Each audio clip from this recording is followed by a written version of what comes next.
안녕하세요. 평생학교 시청자 여러분, 역학자 강기진입니다. 이번 시간에는 과거를 바꿔야 팔자가 바뀐다는 사실에 대해서 살펴보겠습니다. 제가 이 역학자라고 하면 가장 많이 하는 질문이 팔자를 바꿀 수는 없나요? 라는 것입니다. 그 팔자 바꿀 수 있습니다. 팔자를 바꿀 수 있다. 어떻게 바꾸는가 말씀을 드리겠는데, 그 전에 한번 생각해 봐야 할 게, 우리가 팔자가 꼬였다 이렇게 말합니다. 여러분, 말에는 진리가 담겨 있습니다. 우리가 쓰는 말에는 인류가 그동안 축적한 지혜가 담겨 있습니다. 그래서 우리가 많은 경우에 말을 가만히 살펴보면 말 안에 답이 있는 경우가 있습니다. 팔자가 꼬였다라고 말할 때 팔자가 꼬인 것이 문제이지 팔자 자체에는 문제가 없는 것입니다. 팔자에는 죄가 없는 것인데 팔자를 탓하면 안 되겠지요. 사람은 자신의 팔자를 그대로 실현할 때 가장 뿌듯한 충일감을 느낄 수 있습니다. 그럼에도 불구하고 내 팔자가 참 편안하다 이렇게 생각하는 분이 별로 없으세요. 그럼 왜 그럴까? 그것은 팔자가 십자가 아니고 팔자이기 때문입니다.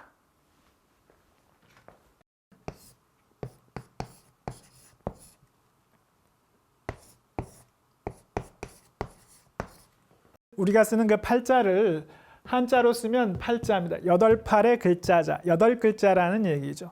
팔자는 십자가 되지 못합니다. 10글자라야 되는데 8글자인 것이 무슨 말이냐? 우리가 음양오행이라는 말을 쓰죠. 오행이 있고 오행에 음양이 있기 때문에 음양오행이 가득 차려면 오이는 10, 10글자라야 됩니다. 우리가 10글자를 타고나야 음양오행을 만족시킬 수 있는데 8글자밖에 타고나지 못했기 때문에 모두 만족시킬 수 없습니다. 20%가 부족하죠. 20%. 80대 20의 법칙이라는 것이 있는데 이는 우주의 법칙입니다. 세상 만물이 그렇습니다. 우리에게는 20%의 결핍이 있다. 지난 시간에 이 그림 그려드렸는데요. 사람에게 주어진 원의 크기, 잠재력의 크기는 동일합니다. 그렇지만 모든 사람에게 도드라진 장점, 튀어나온 부분이 있고, 이 장점이 있기 위해서 반대쪽으로 움푹 들어간 단점이 있습니다. 모든 사람에게는 단점이 있다, 결핍이 있다. 자기는 알아요. 나한테 결핍이 있다는 것을. 그런데 문제는 이 사실을 너무 괴로워하는 분들이 계세요. 하늘을 우러러 한 점 부끄러움이 없기를. 근데 자기한테는 이 못난 부분, 결핍된 부분이 있기 때문에 스스로 부끄럽다라고 생각하는 분들이 계세요. 감수성이 예민한 분들이죠. 이런 분들은 나만 그런 게 아니고 모든 사람이 그렇다는 사실을 염두에 두셔야 됩니다. 모든 사람에게 단점이 있고 결핍이 있습니다. 저는 지금 이렇게 방송 카메라 앞에 섰기 때문에 열심히 기운을 내서 얘기하지만 평상시에는 사실 말이 없는 편입니다. 그리고 좀 침울한 편이고, 그렇지만 이렇게 방송 카메라 앞에 섰기 때문에 열심히 기운을 내서 말을 하고 있는 것이죠. 요새 텐션을 업 시킨다는 말이 유행인데 좋은 말인 것 같습니다. 사람은 누구나 이 텐션을 업 시켜서 끌어모아서 사회생활을 열심히 하기 위해서 노력하지요. 때문에 다른 사람들은 문제가 없어 보여요. 열심히 하는 모습을 보기 때문에. 그렇지만 그 이면에는 그 사람도 결핍을 느끼는 것입니다. 누구나 이 움푹 들어간 부분이 없는 사람이 없습니다. 그렇기 때문에 나만 그렇다고 너무 괴로워하지 마시기 바랍니다. 이것도 운이 좋아지는 비결입니다. 그리고 또 하나 말씀드릴 건 뭐냐 하면 지팔자 지가 꼰다는 말이 있죠. 스스로 팔자를 꼬게 됩니다. 그래서 팔자가 꼬이는 거지요. 팔자가 꼬이는 것이 문제지 팔자에는 죄가 없다고 말씀드렸죠. 우리 팔자에는 누구에게나 장점이 주어져 있습니다. 이 장점의 방향으로 나아가면 운이 좋아진다고 말씀드렸죠. 이 자기 팔자에 주어진 장점의 방향으로 나아가면 운이 좋아지고 가장 뿌듯한 충일감을 느낄 수 있다고 말씀드렸습니다. 그렇지만 이 방향대로 아주 그냥 원만하게 나가는 사람이 또 별로 없습니다. 상당수의 경우 팔자가 꼬이게 됩니다. 그러면 팔자가 꼬이는 거가 문제기만 한가? 또 그렇지 않습니다. 여러분, 우리가 여행을 갔다고 한번 칩시다. 외국으로 여행을 갔다. 여행과 관련된 이 격언 중에 이런 말이 있습니다. 여행지에 가서 길을 잃었을 때 진짜 여행이 시작된다. 그렇죠? 여행 가보신 분들, 여행 좋아하시는 분들 동의하시지요? 사람의 인생도 여행입니다. 우리는 인생 여행을 하고 있습니다. 우리가 이 인생 여행에서 길을 잘못 접어들었을 때 진짜 인생이 시작됩니다. 진짜 멋진 파노라마 같은 모험이 펼쳐지는 것입니다. 그러니까 팔자가 꼬였다고 해서 두려워할 것은 아니다. 이렇게 말씀 우선 드려야 되겠고요. 그리고 사람의 인생은 전반생과 후반생으로 나눌 수 있습니다. 50까지가 전반생이고 50 이후가 후반생입니다. 그 전반생 동안은 팔자대로 사는 것이 목표입니다. 뭐냐면 자신에게 주어진 결의 방향대로 나아가기 위해서 팔자가 꼬였을 때 그걸 풀고 그 결의 방향대로 잘 나아가는 것이 전반생의 목표입니다. 후반생의 목표는 무엇인가? 팔자를 넘어서는 것입니다. 이 자기한테 일종의 불균형이 존재하는 것이지요. 후반생이 되면 이 불균형을 넘어설 수 있습니다. 왜냐하면 전반생의 그 시간이 나에게 축적이 됐지요. 경험이 쌓였지요. 전반생 때 우리는 자꾸 팔자에 치이고 운에 치입니다. 흉운에 치이고 흉운에 따귀를 얻어맞고 얼떨떨하지. 내가 왜 이런 대우를 받아야 되나 당황하기도 하고. 전반생은 사실 질풍노도의 시기죠. 나에게 밀어닥치는 이 세파에 맞서서 이 세상에서 나의 자리를 확보하기 위해서 정신없이 노력하는 시기가 전반생입니다. 그렇지만 후반생이 되면 50 이후가 되면 어느 정도 안정이 되지요. 그리고 나에게는 그 소중한 전반생의 경험이 쌓였습니다. 이걸 바탕으로 팔자를 넘어서는 것이 50대 이후의 중요한 과제가 됩니다. 그런데 50대 이후의 분들에게 그 팔자를 바꿀 수 있습니다. 그러니까 팔자를 바꿀 수 있습니다. 이렇게 말씀드려도 시큰둥하세요. 왜 그런가? 이 나이에 뭘 바꾸나? 젊었을 때 팔자를 바꾸고 미래를 바꾸기 위해서 노력하는 거지. 내가 50 됐는데 이 나이에 뭘 바꾸나? 살던 대로 그냥 대충 살아야지 이런 태도를 취하시는데 아셔야 할 게 우리 삶이라는 건 만만하지 않죠?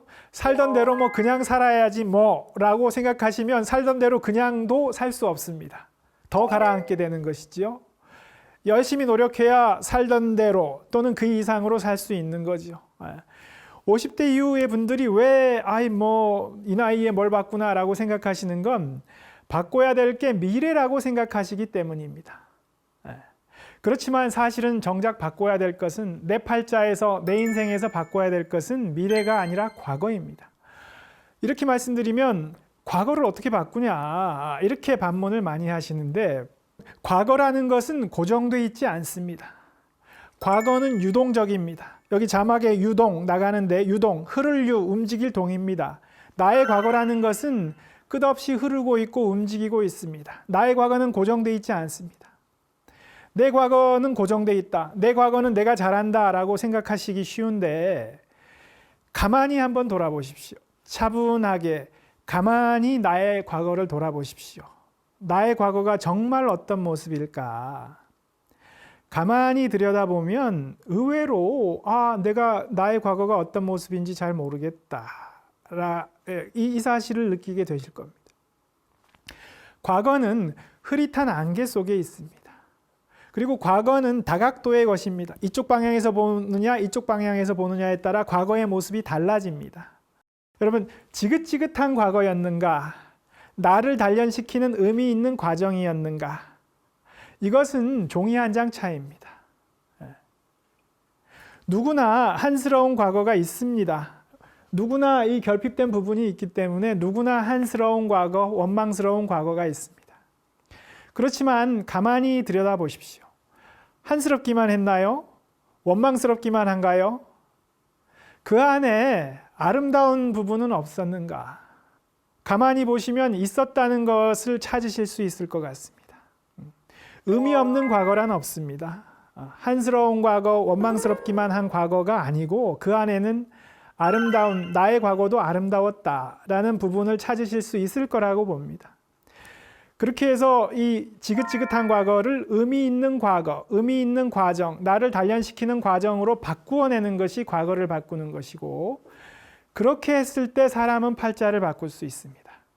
과거를 바꾸어내지 못하고 현재를 바꿀 수 없고 미래를 바꿀 수 없습니다. 예. 과거가 정말 어떤 모습이었는가 결정하는 것은 지금 현재 나의 마음입니다. 예. 그래서 사람의 결국은 마음입니다. 모든 것이 마음으로 귀결되지요. 왜냐하면 사람은 마음의 존재이기 때문에. 그러므로 여러분, 한스러운 과거가 있으신 분은 그 나의 마음과 태도를 바꿔서 과거를 바꿔보시기 바랍니다. 그러면 현재의 내가 바뀌고 미래가 바뀌게 될 것입니다. 그리고 이게 왜 50대의 과제라고 말씀드리는가? 왜 50이 중요한가? 50이 후반생이 시작이죠. 왜 후반생이 시작인가? 달리 그게 아니라 50이 되면 죽음이 눈에 들어옵니다. 나의 죽음이 눈에 들어옵니다. 체력이 급격히 떨어지지요. 몸도 여기저기 아프고 죽음이 나의 시야에 들어옵니다. 그런데 삶과 죽음은 대대입니다. 대대라는 것은 서로 두 가지를 견주어 봤을 때 그 의미를 알게 되는 것이 대대인데, 죽음이 눈에 들어오기 때문에 삶과 죽음을 견주어 볼 수 있게 되고 삶이란 무엇인지가 제대로 보이기 시작합니다. 전반생 때 아직 안 보이는 게, 전반생에는 나의 죽음이 눈에 안 들어와요. 치열하게 살기 바쁘기 때문에. 비로소 나의 죽음이 눈에 들어올 때 나의 삶이 무엇인지가 제대로 보이기 시작합니다. 그때 그 나의 삶이 무엇인지가 제대로 보이기 시작할 때 나의 과거를 돌아보면 과거가 달리 보일 것입니다. 그렇게 해서 나의 과거를 바꾸어 냈을 때 나의 팔자를 바꿀 수 있다. 그것이 50대의 중요한 그 과제다. 이렇게 말씀드리고 싶습니다. 이걸 반대로 나의 죽음을 느끼게 되고 나의 체력이 떨어진다고 해서 좌절감에 사로잡히시기 쉬운데, 그게 아니다. 잘못 보시는 거다. 그것은 긍정적인 것이고 나의 삶을 이제 제대로 볼 수 있게 된 것이고, 그걸 바탕으로 나의 과거를 바꿈으로써 나의 팔자를 넘어서게 된다. 이렇게 나의 과거를 바꿔서 나의 팔자를 넘어섰을 때 나의 인생이 완성되는 것입니다. 이렇게 나의 인생을 완성해야 하는 시기가 50대다. 이렇게 말씀드리고 싶습니다. 이렇게 해서 오늘은 과거를 바꿔야 팔자가 바뀐다. 이 사실에 대해서 말씀드렸습니다. 그리고 다음 시간에는 운명이라는 게 도대체 뭐냐? 우리의 운명이 무엇인가? 운명에 대해서 한번 말씀드려 보도록 하겠습니다. 여기까지 들어주신 분들께 감사드립니다. 감사합니다.